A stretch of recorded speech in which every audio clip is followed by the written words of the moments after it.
Zuena was that girl everyone in EBUBE knew, the one who sold roasted plantains by the roadside from sunrise to sunset.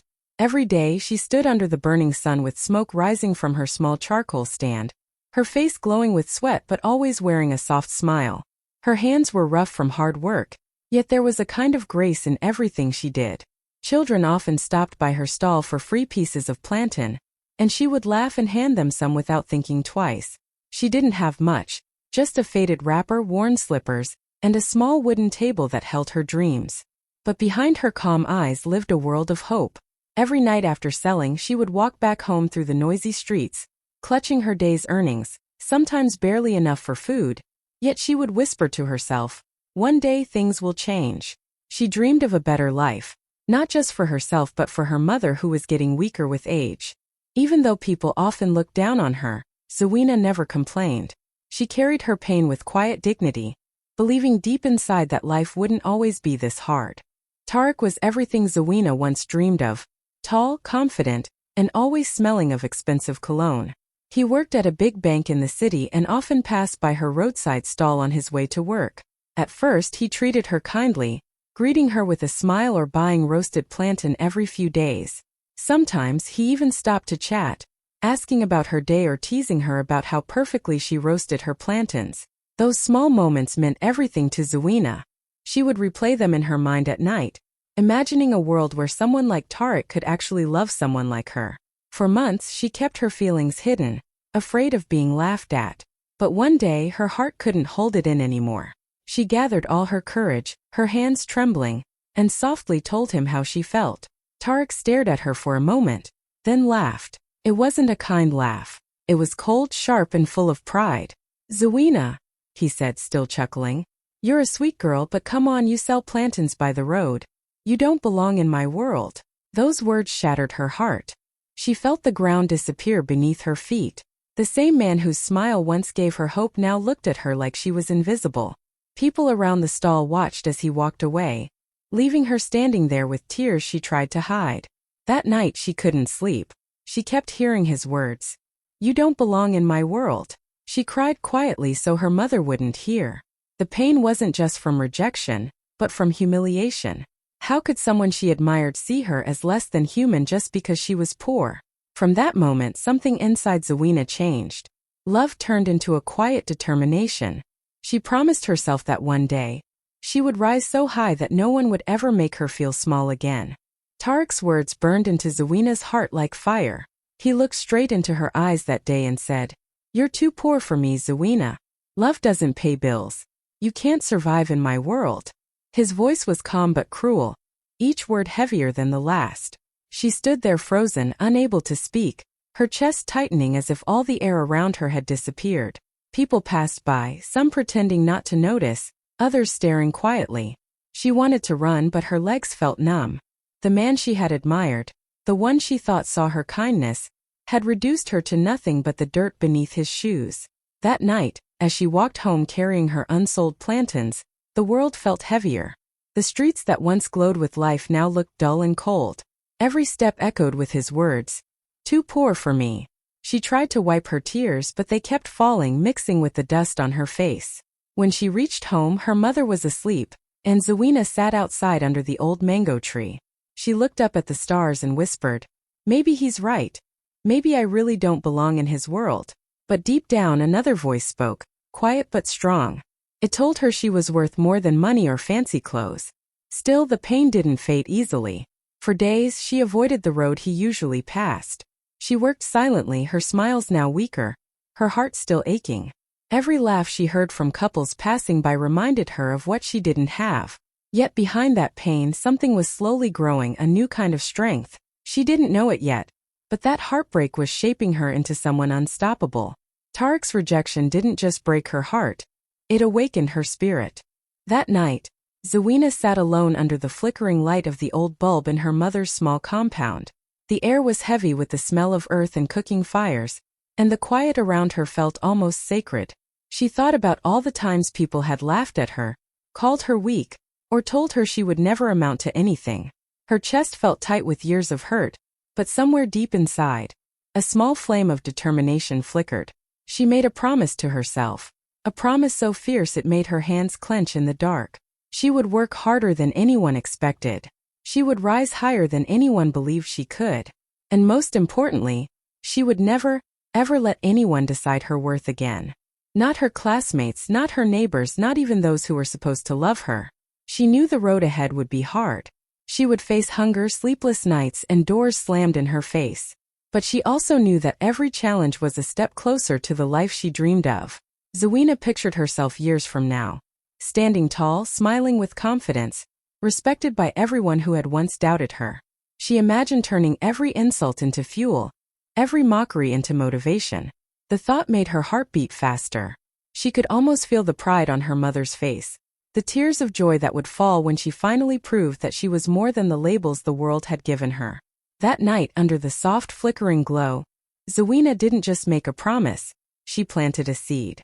A seed that would grow with every small victory, every late night of study, every sacrifice she would make. She rose from the dirt and the shadows of doubt with one thought burning in her mind. She would shine not for anyone else but for herself, and she would make sure the world never forgot the name Zawina, the girl who refused to be small. Months passed, and Zawina's life slowly began to change. One hot afternoon, while she was arranging her plantains by the roadside, an elderly man stopped by her stall. His name was Mr. Kola, calm, gentle, and always dressed neatly in his old but well-kept agbada. He bought some plantains from her that day and stayed to chat. There was something kind in his eyes, something that made Zawina feel seen in a way she hadn't felt for a long time. He asked her about her life, her family, and how long she had been working there. She answered honestly, without trying to hide her struggles. He listened carefully, nodding with understanding.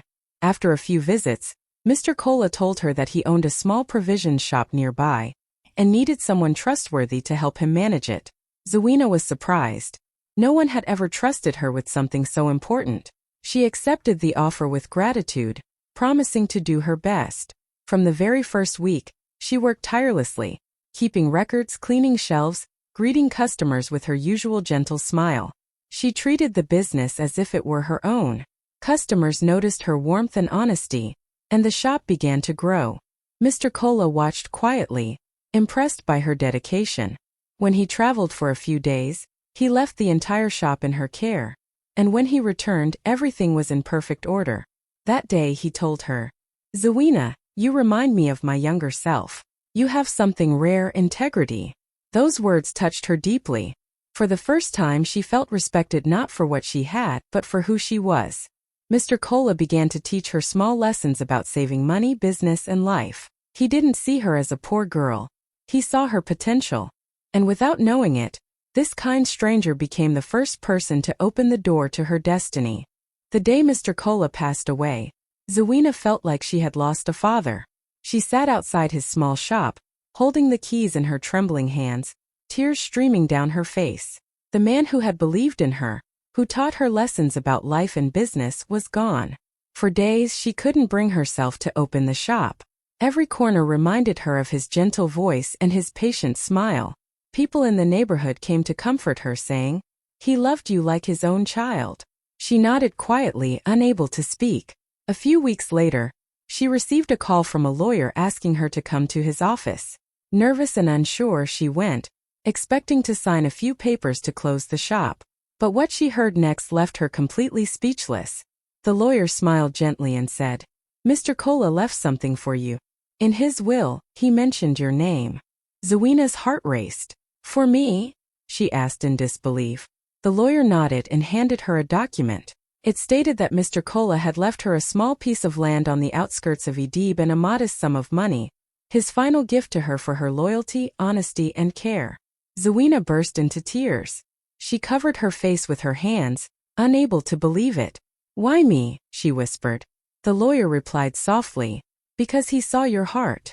At that moment, Zawina realized that all her years of hard work, humility, and kindness had not gone unseen. Mr. Kola had seen something in her that even she didn't see in herself. As she walked home that evening with the documents pressed against her chest, the sunset painted the sky gold, and for the first time in a long while she smiled through her tears. She didn't know it yet, but that land, that unexpected gift, was about to change her life forever. When Zawina first saw the land Mr. Kola left her, it didn't look like much. It was dry, covered in weeds, with broken fences and scattered stones. Many people told her to sell it and use the money to start another business, but something inside her said no. She remembered how Mr. Kola always taught her to think long-term. "Don't look at what something is," he used to say.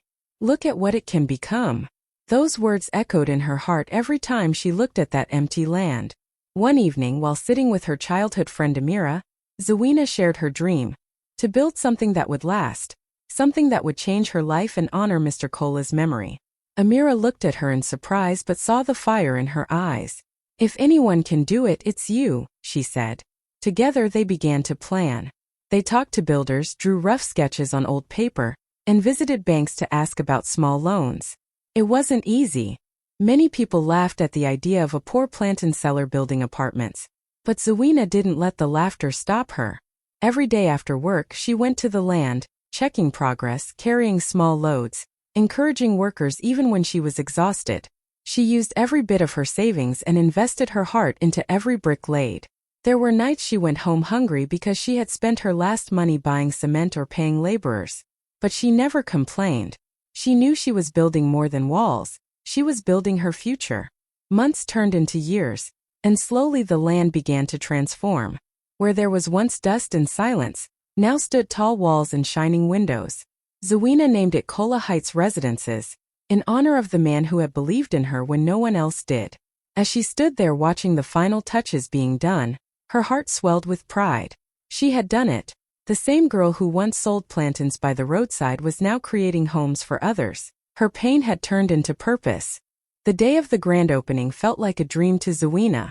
The morning sun shone gently over the city of EBUBE, and a cool breeze carried the smell of new paint and polished tiles. Zawina stood in front of her building, Kola Heights Residences, her heart pounding with pride and disbelief. She wore a stunning Ankara gown, gold and deep green, that shimmered in the light.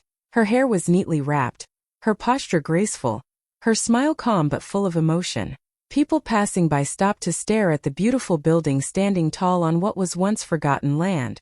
It had wide balconies, glass doors, and flowers lining the front, every detail reflecting her hard work and heart. As guests arrived, friends, neighbors, community leaders, Zawina welcomed each one warmly. Some of them still remembered her as the plantain seller from Nwando Street. They looked at her now with admiration, whispering to each other, "Is that really Zawina?"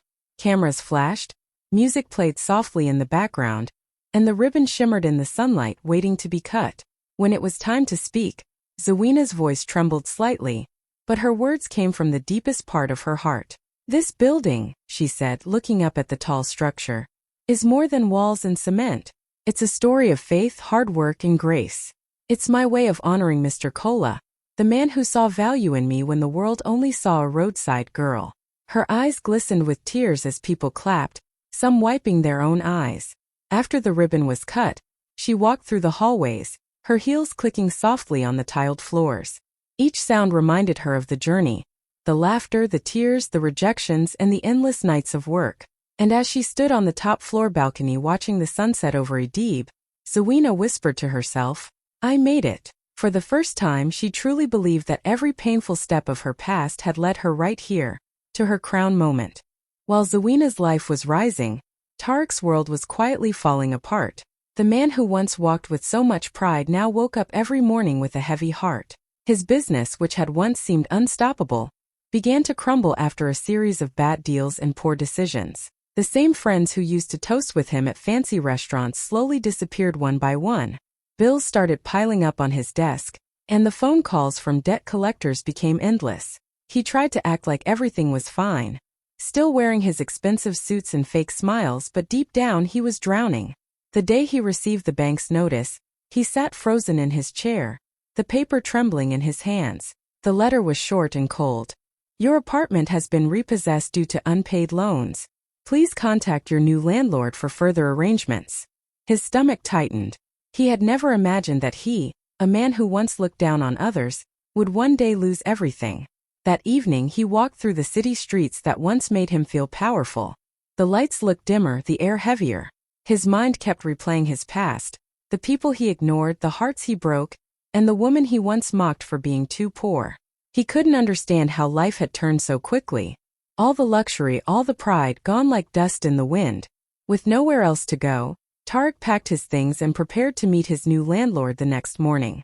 He had no idea who it was and he didn't care. He just wanted a place to stay, a chance to start over. But deep down, something in his chest felt uneasy, as if fate was waiting for him, ready to teach him a lesson he would never forget. The next morning, Tarek arrived at the address written in the bank notice. It was a bright, clean building with a sign that read Kola Heights Residences. He looked up at the tall structure, confused. The place looked expensive, modern, way beyond what he could now afford. With a mix of shame and nervousness, he walked into the reception area, holding his worn-out briefcase and the notice letter in his hand.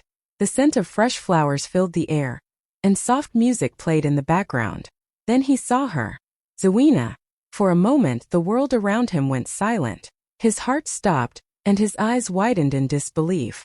Standing behind the reception desk was the same woman he once mocked, the plantain girl he had called too poor for him. But she was different now. Her skin glowed, her hair was neatly wrapped in a beautiful Ankara scarf, and her outfit spoke of quiet elegance. Her presence filled the room with grace and calm power. Tarek's throat went dry. He couldn't speak. He could barely breathe. Zawina looked up and immediately recognized him. For a second there was silence, just their eyes meeting, filled with memories and emotions neither could explain. But instead of anger or pride, Zawina's face softened into a calm, polite smile. "Good morning, Mr. Tarek," she said gently. "How may I help you?" Her voice was steady, her tone professional. Nothing like the trembling girl he once humiliated. He stammered, trying to find his words, his face burning with shame. I'm here about the apartment," he finally managed to say. She nodded slowly, her eyes kind but unreadable. "Of course," she replied. "Please have a seat. I'm the owner here. Let's discuss your lease." Those words hit him like thunder. Owner. His mind spun as he stared at her. The same woman he once told didn't belong in his world, now sitting behind the desk that controlled his fate. It was a moment that turned his pride into dust. Fate had finally come full circle, and this time Zawina held a. Tarek sat nervously in the chair across from Zawina's desk, his palms sweating. He could hardly look her in the eyes. The memory of how he once laughed at her came rushing back, sharper than ever. But Zawina wasn't the same girl who once stood crying on the roadside. She was calm, elegant, and graceful, every movement filled with quiet confidence. The office around her was beautiful, with gold accents, framed art, and the scent of success in the air. It was everything he once wanted, and now it all belonged to her. Zawina looked at him with those same soft eyes. Not angry, not proud, just peaceful. Her smile was gentle but strong, the kind that came from healing, not revenge. "Welcome to Kola Heights, Mr. Tarek," she said in a calm voice that carried both grace and power. "Please, let's discuss your lease renewal." Her tone was kind, but her words carried a silent message. The tables had turned. Tarek's voice trembled as he tried to respond.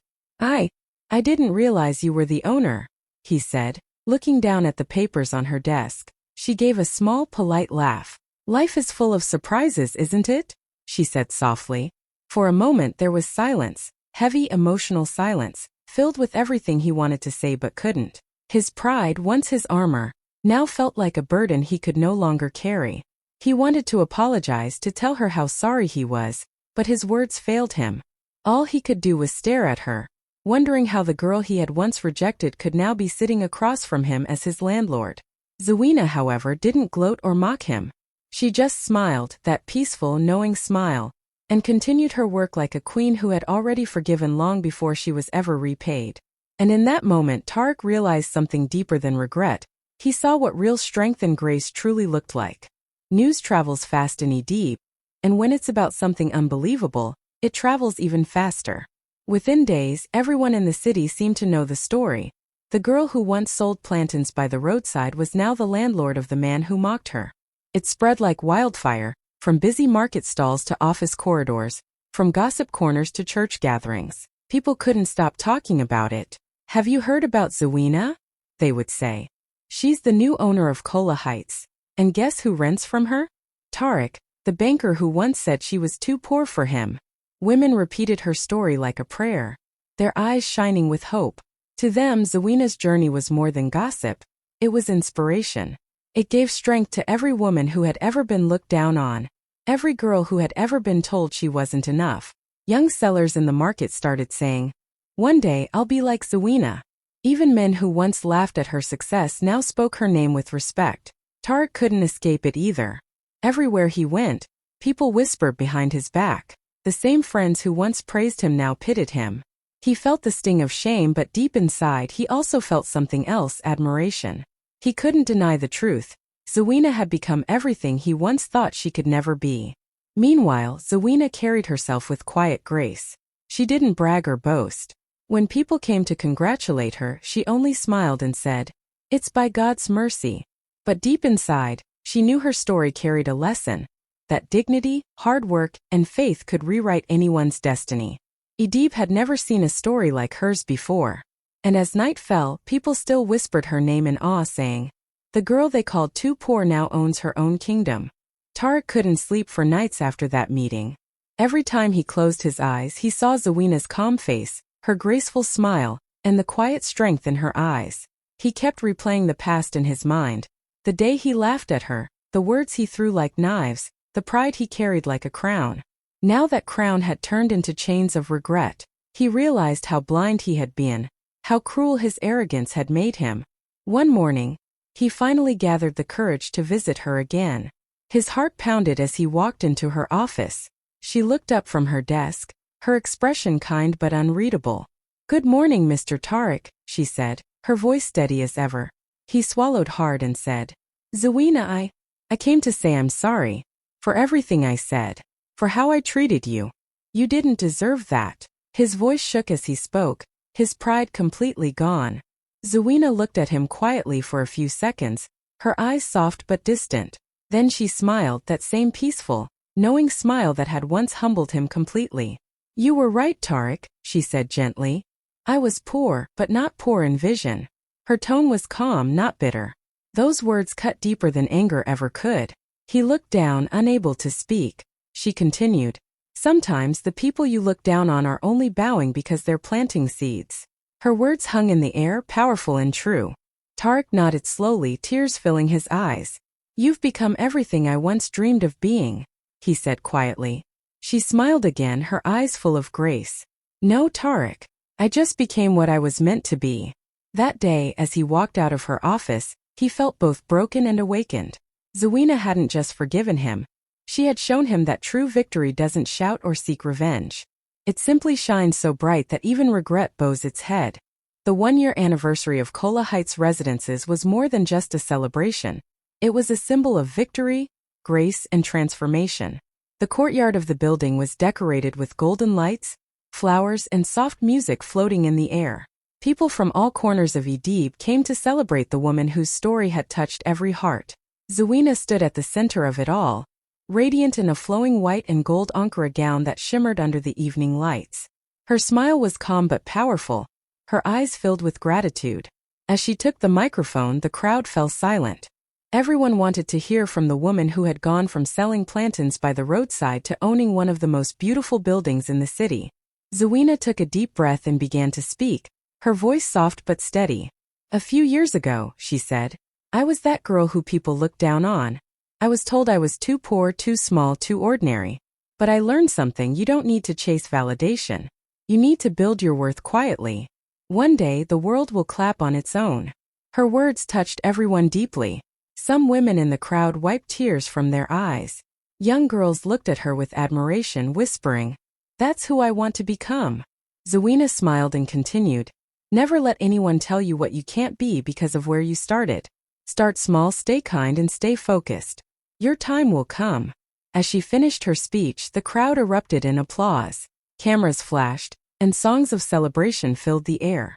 But in that moment, Zawina didn't think about fame or success. She thought of her mother, of Mr. Kola, and of the dusty roadside where her story began. She knew her journey was proof that grace, patience, and hard work could turn even the deepest pain into purpose. That night, as the crowd cheered her name, Zawina simply smiled and whispered to herself, "This is what grace looks like." Within days, Zawina's story was everywhere. Photos from her anniversary event spread across social media. Her standing tall in her gold ankara gown, the proud smile on her face, and the shining building behind her. People shared her story with captions like, "The girl they called too poor became the landlord of her mocker." It went viral across the country, touching hearts far beyond Idib. Everyone was talking about her, the woman who rose from roadside smoke to real estate glory. Radio shows discussed her journey, newspapers printed her picture, and bloggers wrote about how her kindness turned into her greatest strength. Young women quoted her speech, "Don't chase validation, build your worth quietly." For many, she became more than a name.